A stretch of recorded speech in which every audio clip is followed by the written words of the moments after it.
Hello everyone, and welcome to my General Hospital official channel. I hope everyone is having a wonderful day. Before we begin, please hit the subscribe button and give this video a thumbs up. According to General Hospital spoilers, Sasha Gilmore Corbin is feeling overwhelmed after learning she is pregnant.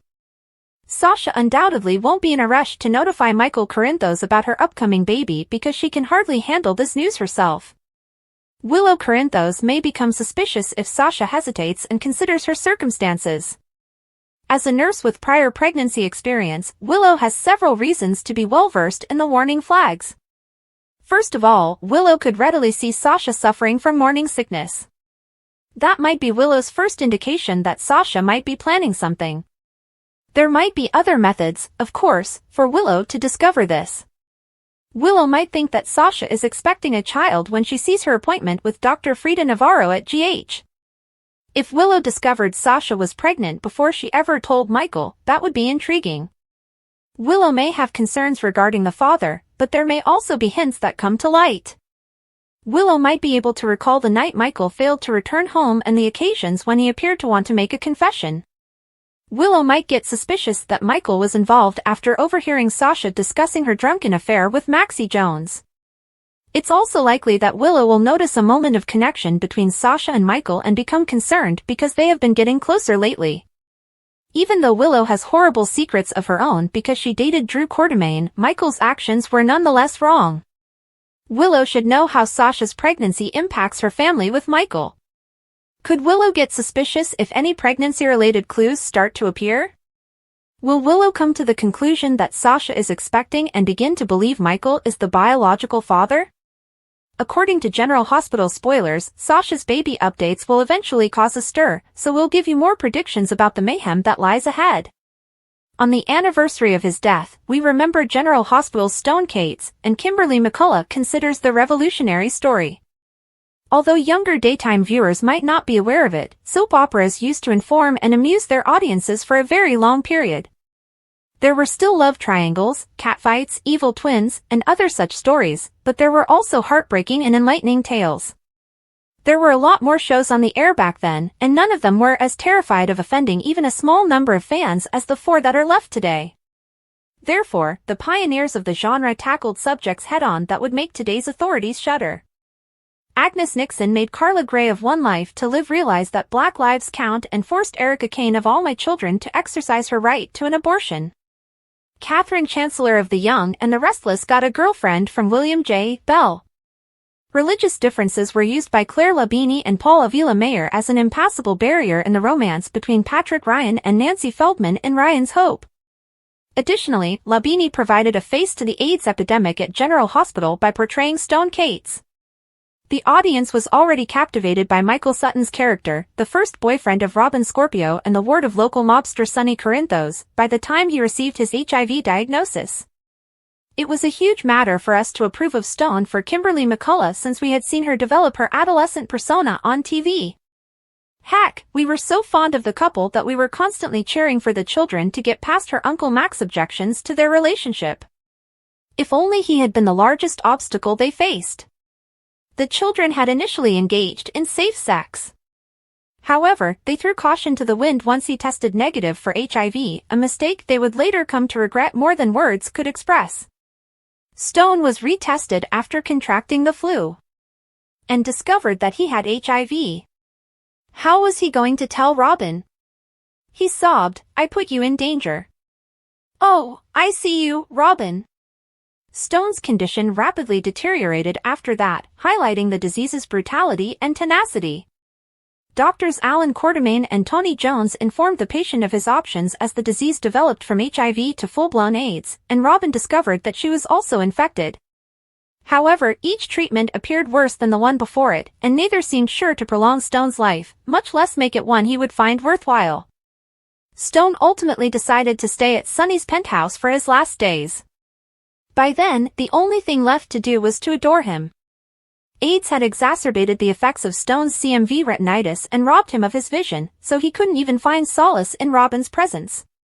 At least he could hear Robin's voice, which was as kind as a touch, and feel her hand in his. On November 29, 1995, she told him, "I'll go get you something to eat, okay?" "Don't leave me," he said, his face pallid and his voice hardly audible. "Go stand in the light by the window." After Robin complied with Stone's request, he gradually started to see her clearly. He let out a gasp in disbelief. A gasp was heard. Incredulous, he exclaimed, "I see you." "Oh, I see you, Robin." Unfortunately, he would not see her face again in his brief life. With tears running down her cheeks, Robin rushed into Stone's bed, buried herself in his arms, and sobbed. He had left. Robin's face told Sonny everything he needed to know when he entered.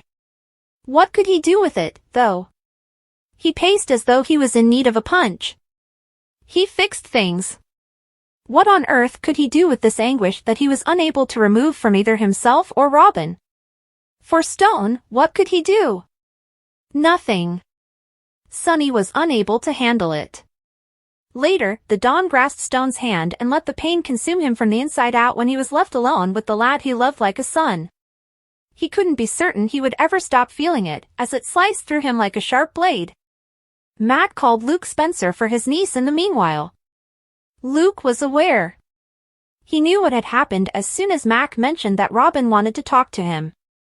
Robin said to Stone, "Thank you for being so kind to me." Luke answered, "Love, it was an honor." That's what Robin's father used to call her, she recalled. Now all she could do was wish he was with her. At last, Robin had the courage to reassure Stone's loved ones gathered at his deathbed, "It's going to be okay." "How?" Sonny inquired. "I'm not sure yet," she acknowledged. "However, we must create it that way." That's what he would desire. Robin was correct. It was all right. Finally. It's okay, but not right or the way it should have been. She has been able to enjoy a far longer and healthier life than Stone thanks to new pharmacological therapy. She even managed to get married to fellow physician Patrick Drake and start a family. She and Sonny, however, never forgot Stone. We didn't either. We hope beyond hope that our shows will grow braver in their storytelling when we think of him and experience the pain of his loss again. This way, tales like Mike Corbin's hopeless battle with Alzheimer's illness would be remembered for their extraordinary quality rather than their rarity. Meanwhile, what happens if Heather and Steven Weber live in Sedona and she has a life-changing shock? One day, Esme might be able to locate Heather by conducting some research when Steven is at work. Esme might have been hiding and healing from her wounds, but when she's ready to announce her survival, she might ask Heather for help. Esme has the ability to convince Heather to go back to her evil ways.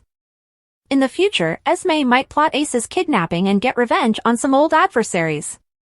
Would Esme be able to convince Heather to join her in crime and turn back to the dark side? In any event, the fact that fans never saw Esme's body creates the possibility of a future partnership with her mother. We'll keep you informed of any news on Esme's return, since General Hospital teasers indicate that Heather will eventually make a comeback. According to General Hospital teasers, between November 25th and November 29th, Cody Bell will find something unexpected. As it turns out, Cody will jump to a stranger's aid, suggesting that a surprise encounter with Lulu Spencer is imminent. Let's set the scenario for Lulu's meeting with Cody before we begin. It is necessary for certain things to happen before Cody can save Lulu, so let's talk about what lies ahead. At Turning Woods, Cyrus Renaud will keep making menacing remarks and frightening Lulu with his schemes. Lulu looks like she's about to grab a sweater and some scrubs and head out the door. Lulu should then spend some time exploring Port Charles and take in everything. Even though it was still Kelly's when Lulu used to go to Bobby's, it seems like there will be a memory-triggering event outside of the restaurant. Lulu might keep walking and attempt to go to her old home. The challenge is that, following a recent liver transplant and a 4-year coma, Lulu is obviously in poor health. In any event, Cody will soon be in his vehicle when he spots an oddity in the area. By then, Lulu might have gone too far and will need a trustworthy rescuer's help. The spoilers concerning Cody racing to help a stranger follow. Although Lulu was comatose and on a ventilator at the time, Cody technically met her in her hospital bed at GH. Given her upcoming Turning Woods escape, we would presume that Lulu will continue to be the stranger Cody helps. Lulu might give Cody her previous address instead of accepting his offer to drive her to the hospital. Since Maxie Jones and Damian Spinelli now reside at Lulu's old house with all of the kids, Cody is obviously aware of the exact location of it. Stay back for more homecoming predictions and updates on all the exciting events to come, as General Hospital spoilers indicate Cody might take Lulu there. As Jason and Dante move in with the kids, Sasha thinks she is pregnant, and Ava's trial starts. Tensions are high. Friday, November 22, 2024, Gio and Trina talk about the trial. Christina persuades Molly that they must fight together, and Sasha meets with Felicia and Mac. Sunny offered to assist Jason in his fight to keep Danny away from Drew, and Drew wouldn't allow Scout to stay with Alexis, according to Thursday's General Hospital recap. Sasha joins Mac and Felicia for breakfast. They wanted to know how she was handling the problems with Robert and Cody. She receives a note from her father from Mac. Holly needed help, but Robert was disappointed he had to go. Sasha says she has his phone number and that everything is okay. She has time to get used to having a father, which is good. She asks them to stay and read the letter to them even though they offer to leave her alone with it. He looks forward to getting to know her and says he will be back as soon as possible. He wishes she would pardon both her mother and him. Sasha lets out a small cry. They promise her that Robert will come back if he requests it. Their goal is to learn more about their niece. She talks about how her mother would only come around occasionally and bring presents. She had always wanted a family. They inform her that she has one now.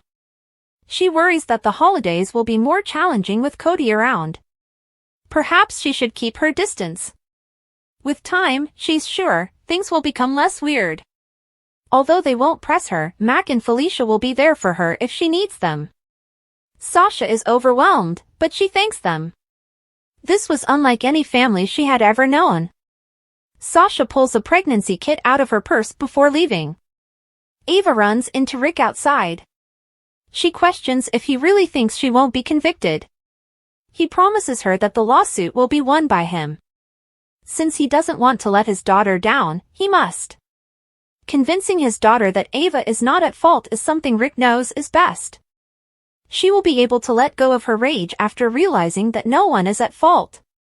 There is no one at fault, it was an accident. She is concerned that Molly will see how he is protecting her. He thinks she just needs to regain her life. Dante makes French toast in the Quartermaine kitchen, surprising the children. Jason enters. The men are left to talk as the kids go off to play Stratego. Jason takes a seat and explains that Drew was granted custody of both children per Sam's estate. Though he doesn't want to keep Danny away from his sister or Rocco, he thinks he has a chance to get custody of him. Dante advises him to follow his moral convictions. Although Jason feels that he must let his child make his own decisions, he is unwilling to turn him over to Drew. He does not want his son to be caught between his brothers and himself. He's a decent man, Dante tells him. He thinks it's a good thing that his son was involved in this choice. A sound reaches them. A lot of paint and the supplies she used to make holiday decorations have been spilled by Scout. She is joined by Danny and Rocco, who come up with a plan to clean them up. Both Dante and Jason are impressed. Jason makes the decision to keep the children together.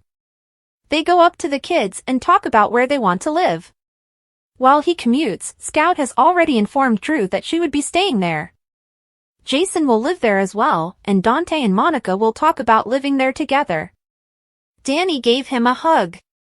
Gio enters and startles Trina, who is dancing around her flat while sporting headphones. After giving her a little teasing, he inquires about her well-being. Yes and no, is her response. After having to take a vacation following Spencer's death, she informs him she is enjoying school. They talk about how grieving can make you feel disconnected from life. Her concentration has returned. After referring to her as the Iron Songbird, the topic of the trial comes up. Both of them must testify. She worries that her testimony will be misrepresented to paint Ava in a negative light. He tells her that she can support her friend, Ava, and that they are friends. Instead of doing what is trendy, Gio thinks she is doing what is right. He sounds like her father, she thinks. He believes he is speaking in her voice. They dance around while she puts her headphones back on. Because of the FBI assignment and his wish to keep Carly out of jail, Jason was presumed dead. Nevertheless, after the SEC fiasco, Drew was also imprisoned for her. However, Drew's professional path would seem to be greater to Jason's in court, as he has lately become a recognized congressman. When Jason shows up in court, his past with Sonny Corinthos might come back to haunt him. Lucky wondered where Lulu was and chastised Cyrus for sticking around her when he wasn't supposed to as they made their way to the restaurant with Elizabeth Baldwin. Since Lucky was frequently on a different continent and never close to Lulu's bedside, Cyrus pretended to be a better family member than Lucky. Liz stepped in and attempted to defuse the situation, but Cyrus was unable to provide any information regarding Lulu's whereabouts. Lucky later retrieved a snippet of the Turning Woods surveillance footage from his phone when it was emailed to him. Lucky and Liz were shocked to see that Lulu had woken up and made her own escape after they watched it together. As they attempted to increase their chances of becoming parents, Brooklyn Quartermaine and Harrison Chase became enamored several times back at the Quartermaine estate.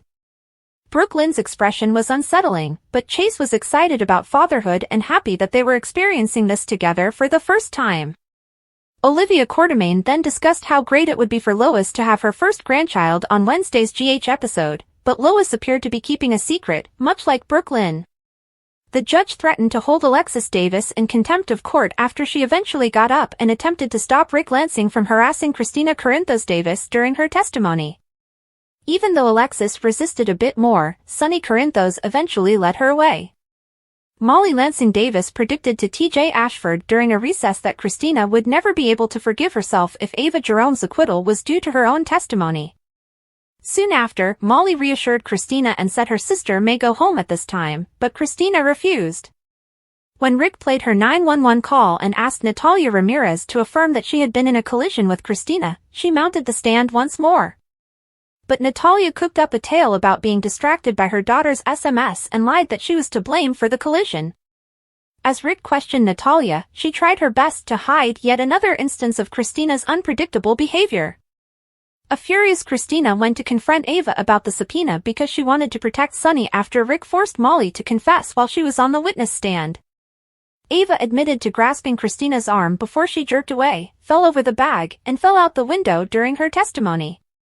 In order to keep the FBI agent she was interacting with out of this, Ava also acknowledged that she had traded the bag for shoes. Nevertheless, Ava exaggerated how she had lost a daughter and would never want anyone to experience that suffering. Ava seems genuinely saddened by the loss of Christina's unborn child after apologizing for the way the face-off had gone. In closing arguments, Rick maintained that this was a terrible accident, but the ADA pressed for Ava to be found guilty of manslaughter. Molly appeared to have changed her mind after the incident and told TJ that she thought this was a tragedy. According to General Hospital spoilers, Molly will need to process everything that has transpired, so tune in for more drama. Updates and spoilers for Monday, December 2's episode of General Hospital hint to tense arguments, family reunions, and anxious mothers. TJ Ashford and Molly Lansing Davis are having a heated dispute, Laura Collins is in a panic, and Lulu Spencer is having a great time at a family reunion. Spoilers for General Hospital, preemptions and encore episodes. On Thanksgiving Day, which is tomorrow, viewers can see the July 29, 2024, rebroadcast of the show. But college football will take over Friday's schedule.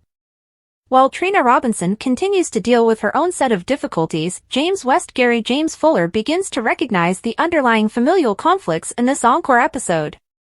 In the meantime, Dante Falconeri is faced with a moral conundrum, and Sasha Corbin tries to keep Cody Bell on course. In addition, Jason Morgan embarks on a new mission while Tracy Quartermaine receives an unexpected gift. GH spoilers, anxious mothers. Laura is in a panic as she runs to Lucky Spencer, who is obviously playing the Turning Woods video for her. She maintains to Lucky that unless she was truly in danger, Lulu would never have tried to leave the facility. Cyrus Renaud confronted Lucky, but Cyrus denied knowing about Lulu's escape, which was the reality. Lulu had awoken in time to hear Cyrus discussing with a physician the possibility of becoming her uncle and moving her to a facility in South Carolina. Before her coma, she had unpleasant recollections of Cyrus. Spoilers for General Hospital, family get-togethers. Now that she is safe, Lulu and Rocco Falconeri are having a happy reunion at the Quartermain home. Perhaps realizing that her period in a coma was longer than she first thought, she welcomes him with a cheery long time no see and a bright smile. As she recovered from a stab wound that may have been caused by the explosion at the floating rib, she had assumed that her hospital stay would only last a few days. The person who can tell her how long she's been gone might be Rocco, who is now 3 feet taller than when she last saw him. Since Maxie Jones and Damian Spinelli know that she entered the house with the extra key, word of her return will soon spread. GH spoilers, hot button debates. After Ava Jerome's trial, which is anticipated to result in her discharge, TJ and Molly find themselves in a tense standoff in their apartment. TJ still blames Christina Corinthos Davis for the untimely death of the child she carried for them. Molly is heartbroken and in tears as it seems that TJ is pressuring her to act, perhaps by filing charges against Christina. She says she would do anything for him, but that's where she stops.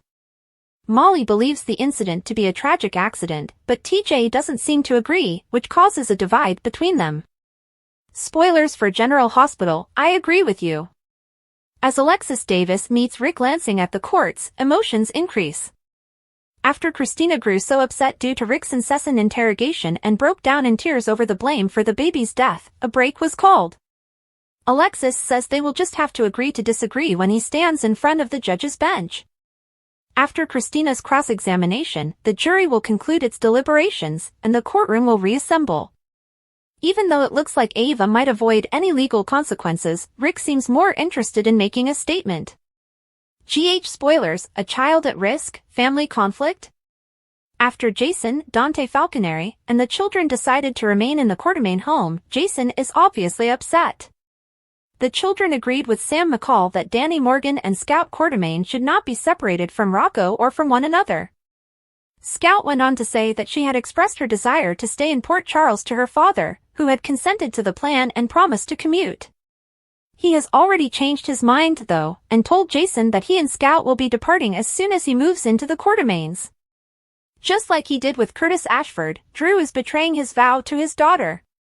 Spoilers for General Hospital, Christina needs the truth. Christina ends up at Alexis' house with Sonny Corinthos while they wait for the jury to meet again. Although it's obvious that Sonny brought her home, Christina is now pressing him for something crucial. She demands that he be truthful with her. She had earlier been tearful before the courthouse, telling her parents that Ava should be held accountable for the terrible death of her child. According to Christina, it happened because Ava shoved her out of a window. But the jury's decision will determine whether or not her wish for justice is granted. Sasha's baby choice, Lulu's shock, and Drew's impending decline. The week of December 2nd, 2024, General Hospital spoilers are here. Fans should anticipate a surprise for Lulu Spencer next week. Now that Sasha Gilmore Corbin's pregnancy test is positive, she must decide what to do. Additionally, Drew Kane Quartermain appears to be on the verge of a serious collapse. General Hospital spoilers, the results of Ava Jerome's trial. According to GH teasers for the week of December 2nd, Ava Jerome's trial ought to be nearing its conclusion. Ava was given the assurance by Rick Lansing that she would be found not guilty. It appears that Rick is depending on Christina Corinthos Davis to accomplish it. Nevertheless, Molly Lansing Davis will be concerned about Christina's problems with her sister. Molly worries that she will never be able to forgive herself if Christina's testimony makes Ava walk. GH spoilers, the surprise of Lulu Spencer. She's escaped from turning woods with Lulu. Lulu is unaware that she has spent the last 4 years in a coma. She never mentioned the year, even though she did ask Cody Bell for the date. Lulu only wants to go home, but she will be shocked when she enters that door. Rocco Falconeri has matured significantly. Alongside fugitive Valentine Cassadine, Charlotte Cassadine is also missing. Lulu would soon learn of Luke Spencer's passing as well. Along with all of that, Lulu will discover the sacrifice made by Sam Micheal and the sorrow experienced by Dante Falconeri. General Hospital spoilers, Sam Micheal's justice. According to General Hospital spoilers for the second week of December, Lucky Spencer. Elizabeth Liz Baldwin and the nurses are likely to be cleared if Lucky finds something. It might, however, also prove that Sam was slain on purpose. GH spoilers, December 2nd, 2024 week. Fans can also anticipate additional moments involving Trina Robinson and Kai Taylor next week. If Trina just gives Kai a chance, she could see some good in him. Sasha will need to make some choices about her pregnancy in the meanwhile. Sasha is unsure if she can experience such a loss again after losing baby Liam Corbin. If she chooses to retain the child, she must also decide what to tell Willow Tate Corinthos and Micheal Corinthos. Keep an eye out for Drew's impending huge demise, since it appears to be his plan. In the week of December 2nd, 2024, which narrative are you most excited to see? Post your ideas in the space provided for comments below. Reveal Valentine or risk losing his protection? Drew's demise is imminent as he is entangled in a web of loyalty, dishonesty, and legal danger. Sasha's upcoming action. Sasha is at a turning point in her life after learning of her potentially fatal pregnancy condition. She gets a second opinion from Dr. Monica Quartermaine, who gives her hope but also caution, because she is determined to fight for her child. Monica says, "Sasha, you have choices. But there are risks associated with every decision." In the meantime, Sasha's stalker keeps sending her strange messages. "You won't survive this unless you listen to me," says one message. Sasha goes to Cody for support, but as Cody's focus changes to Lulu's unexpected return, their relationship is put to the test. Sasha chooses to act alone after feeling abandoned. After hiring Spinelli to investigate the message's origin, she discovers a startling link to Gladys Corbin. Sasha confronts Gladys and asks for clarification. Sasha is caught in the crossfire after Gladys breaks down and confesses that she struck a deal with a dangerous person to pay off her debts. Gladys sobs, "I didn't know they'd go this far." However, Sasha refuses to extend forgiveness. As she leaves her old confidant, she declares, "This is the last time you have betrayed me." Lulu's world permanently shifts. The Spencer and Falconeri families are completely upended by Lulu's return to Port Charles. Lulu shares what transpired in Turning Woods after getting back together with Dante and their kids.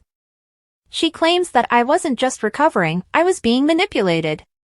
Cyrus controlled my family by using me as leverage." Lulu finds it difficult to accept that Dante has moved on with Sam McCall as she gets used to living at home. Despite her best efforts to be upbeat, Lulu and Sam's tension is evident.